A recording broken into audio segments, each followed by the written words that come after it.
What's going on, everybody? It's EricRayweather back here, and in today's video I'm going to be going over Madden 21 on next gen. We just got a bunch of new features that EA put out that's going to kind of tell you how next gen will be a little bit different than the current gen version, mostly due to the power and kind of the little details and things that they're going to be changing about next gen. We also got a glimpse of the next gen footage yesterday with the cinematic trailer. Gonna touch on that a little bit in the video today as well. But if you are new to the channel and you want to stay up to date on all of the latest Madden 21 news, especially this next month, we're going to get a lot of gameplay and information and everything you really need to know about the game. Make sure to subscribe, hit the bell icon so that you do not miss any of those uploads. This is me waiting for you to subscribe. Okay, so let's touch on the trailer a little bit from yesterday. I posted it on the channel, but we saw FIFA and Madden kind of together, kind of just showing the technology, how good it could potentially look. Now, in that video, of course, I said, hey, this looks really good, but also keep in mind, the real game will not look like this. This is game engine footage. It's not in-game footage. It's cinematic. There's post-production editing. It's not going to look like this. Now, I said that, but of course, you guys know. The real ones know. The keyboard warriors, they come out, Eric, you know the game's not going to look like this. Stop lying to the people. Well, I said the game's not going to look like that. I said it. Listen. But we're going to touch on that again because a lot of people keep bringing up Madden 06, rightfully so, because Madden 06, if you're familiar, was the biggest okie doke in sports gaming history, probably, at least that I can remember. They showed the trailer at E3, the game looked nothing like it. Now, Soft Drink TV actually did a great video on this, and if any of you know Soft Drink TV, you know that he does not like Madden. He's, at least not current Madden, he's very critical of it, but he explained it in detail, so I'm going to play a clip from his video just so you can get an idea of what happened. All sights were set on E3, however. E3 was where EA wanted and expected something great to show off to the world. The world was expecting something huge from the exclusive video game of the NFL jumping to next-gen consoles. Employees would sleep at their desks to meet deadlines. EA had received dev kits of the 360, however these kits were not the same as the final 360 build. It was missing features that would have helped in development, specifically the technology that would allow for the expected next-gen graphics. Madden games up to this point had been relatively simple and smooth to create within the deadlines employees were given, mostly because the developers knew what hardware they were working with, and they knew what could or couldn't be accomplished on it. So that's kind of in a nutshell what happened. It, partially is still EA's fault, but also Microsoft kind of had them thinking they were going to have more power and be able to do more than they were actually capable of doing. And once they found out otherwise, it was a disaster. It was kind of late, and they had to just kind of do what they could do, and the game did not look like what was advertised. And this was, you got to think, before they were lazy like they are now. I hate the lazy word, but it's not the developers aren't lazy. The people at the top they direct them to do the things that they want them to do, which doesn't usually line up with what we as the hardcore consumers want out of the game, right? But this was when they were still making what most people would consider good games. Madden 06 on PS2 was very good.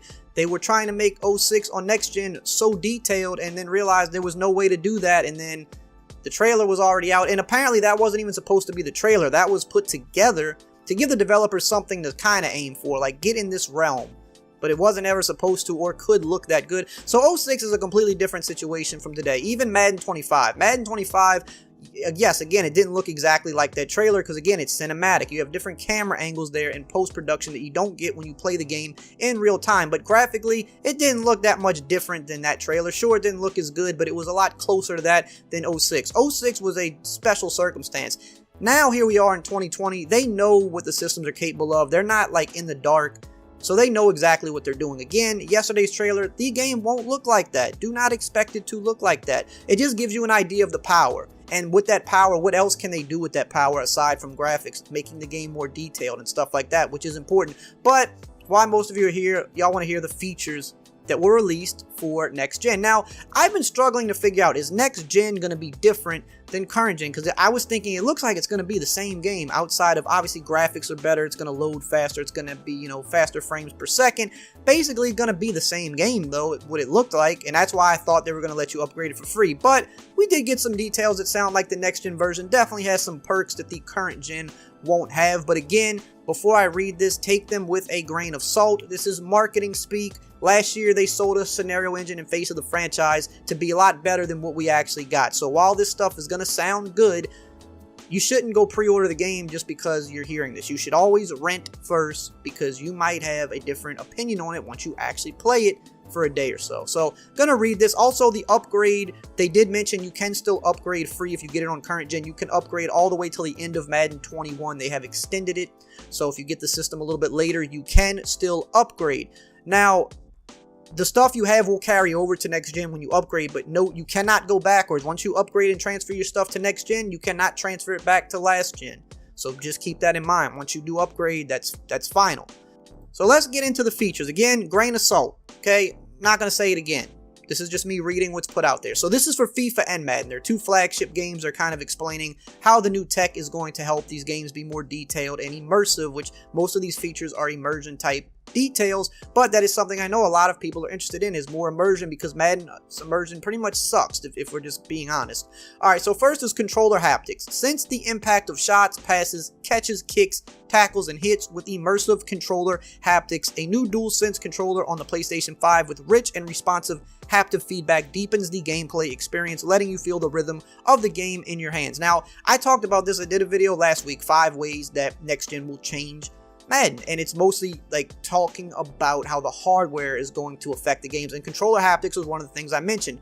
Basically, for PlayStation, this is going to be much better than Xbox because their haptic technology that they're putting in the DualSense 5 is definitely better than the current haptic feedback that the Xbox supports, right? So you're going to feel it on the controller, it rumble in different spots, the triggers and stuff, they can, you know, program resistance into them based on what's happening on the field. And the Sony CEO said once you play with this controller, you're not going to want to go back. So basically, this is going to just add a little bit more of a feel to the game. It's going to be a much better feature for PlayStation than it will be for Xbox. So PlayStation guys, you got something over the Xbox people there. Next, blazing fast load times. We kind of already know this, but I'll read over it. It says faster load times get you into the game quicker than ever. Never lose focus as stadium environments will load with unprecedented speed, letting you get to kickoff in seconds. You're going to be able to load into regular games in about 5 seconds flat, if I had to guess. But what's cool is, obviously, the games are going to be a little bit more detailed just because of the fact that they are on next gen. So you're getting more detail, but also faster load time. So you're not getting the increased detail at the expense of load times, which is always nice. Gamers, we don't like load times. Get me into the game. I'm trying to have fun. Okay, so next is deferred lighting and rendering. Authentic new environments unlocked by a deferred lighting system create ultra-realistic football experiences and player fidelity, enhancing the game in every part of the stadium. Talked about this in my other video as well. Basically, this is where the ray tracing comes in. This is what's used in movies. This is why movies look so much better than games. Lighting is huge. Go take a picture in the middle of your room and then go take a picture standing in front of a window with a lot of natural light. You're going to look a lot better in front of the picture, in front of the window, because lighting is big. And this is how I think graphics really change with next gen. In terms of the fidelity, like, you know, the definition is so high, right? It's not going to jump in that way, but they're going to use lighting to make it look better. And if you really understand how lighting affects things, yes, it makes it look better. Just look at the screenshot of Brady here. Look at the lighting in this. Again, won't look this good because this is edited, but gives you a little bit more of an idea of how much better the lighting can make the textures on the jersey, the skin tones look, the field look. And they now with ray tracing can point the light and make it bounce off of exact objects that they want it to bounce off of, creating more realistic looking environments. So yes, the games are going to look a lot better in those ways, not just Madden, but every next gen game. This one is kind of funny to me, and I'll explain why after. It says, reimagine player bodies. Next-gen technology creates deeper definition in player physiques, while dynamic lighting accentuates details such as faces, hair, kits, and uniforms to take athletes to a whole new level of realism. Now, we all know that one area Madden struggles in are player models, right? They look really bulky, shoulder pads are always big. They're just not as accurate as they could be. It's an area that they've just always looked a little off. So when they say reimagine player bodies, this sounds good, but when we see the footage we got yesterday and some of the screenshots, yes, they are more detailed by default because they're going to next gen, but the player models still don't look the most accurate. They still look bulky. The shoulder pads look ridiculously huge. So this one, that's why I say grain of salt, because if you just read this, it says, well, hey, their player models and physiques are going to look better, and maybe eventually they will. Maybe what we saw is rough. I don't know, right? But I know that what we saw already in the little bit that we did see, it kind of somewhat goes against what this says. So that's why I'm saying seeing the final product is more important than what we're reading right now. It's okay to get excited about this, but understand that it might not exactly be like this. Now, the next is spatialized audio. I hope I'm saying this correctly. I honestly don't know. I'm sure if I'm not, you'll let me know in the comments. In fact, just in case I'm saying it wrong, I will give you a few seconds to pause the video and go tell me that I'm an idiot. Okay, so spatialized audio. Whether you're running out of the tunnel in Atlanta or leaping into the stands in Green Bay, hear the spine-tingling roar of the stadium thanks to spatialized audio technology new to Madden that wraps around you for a completely immersive experience. Audio and lighting, that's kind of the two ways, in many ways, that games are trying to make their games better going forward, because the graphics are already so good, but if you make the audio and lighting catch up to that, which a lot of games have already been doing, that adds a better experience. Now, we know the roar of the crowd and stuff like that in the game now. Madden's immersion is awful in that standpoint, so if they're making that better, that is a welcome change. This next one, I'll be honest, I don't really know what this means. I can speculate, but I'm not 100% sure. It says, stats-driven player movement. Real-life athlete data feeds into the Madden animation engine to create fluid, athletic player movement when accelerating, running routes, and changing direction. Enhanced animation technology in FIFA enables you to experience ultra-responsive and realistic player movement. Now, we know that a lot of these aspects of Madden aren't the best. How players run routes, they're very sluggish, they don't get into their break quickly. I don't really know what this means. If this means that somehow they're going to use some type of stat-driven technology, don't really know what that means, but that's going to help their animation engine and maybe their motion capture to make the movement more fluid and more realistic. Hey, I will welcome that with open arms, but to be honest, I don't really know truly what this means. Sounds good, we'll see. Next is off-ball humanization, from adjusting shin pads in the 89th minute to screaming for passes in the end zone. Player humanization unlocks the most authentic character behaviors ever seen in a sports video game, letting you see the detail and feel the emotion of football at the highest level. You like my marketing voice there? Yeah, this sounds good. Obviously, this is an area Madden has struggled. The in-between play portion of Madden is really not immersive. It's dead. Sometimes you get a cool sideline cutscene, but that's about it.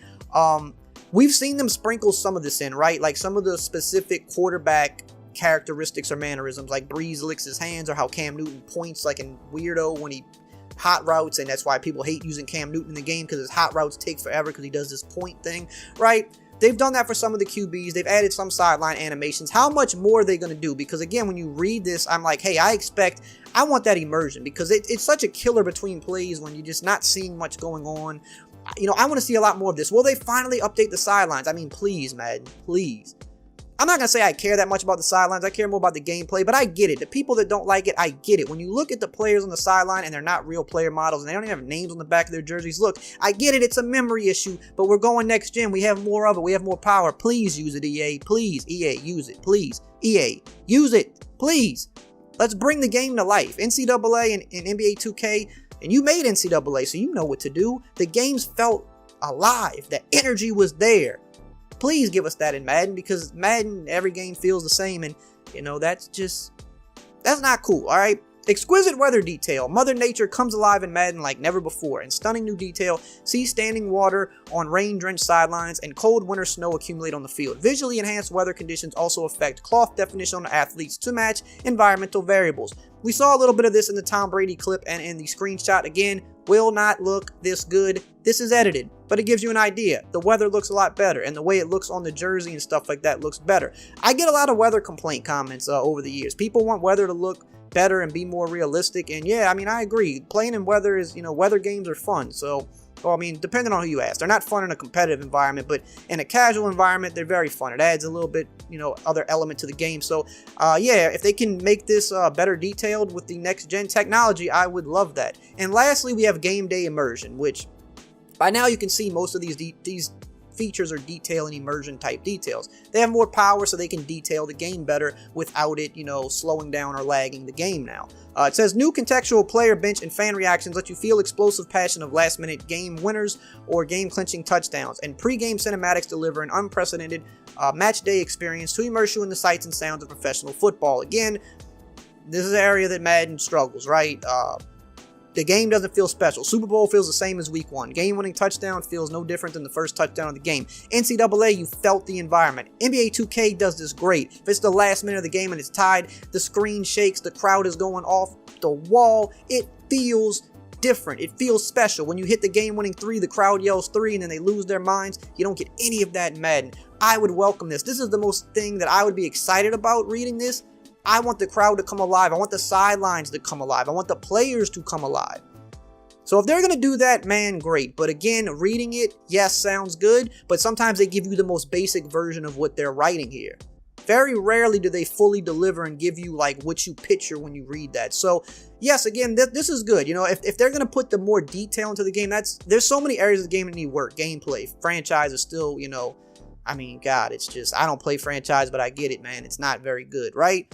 But immersion in detail and attention to detail is an area that Madden has really lacked in for this past couple console generations. So if that is a focus on next gen, hey, I welcome it. But you have to pro and shoot. I mean, I'm just an idiot. What are you? An idiot sandwich. You have to show and prove because you haven't done enough of it in the past. So that's all for today. I hope you enjoyed this video and found it helpful. If you did, as always, like, comment, subscribe. We just hit 270K. I appreciate all the love and support. And as always, I will see you guys next time.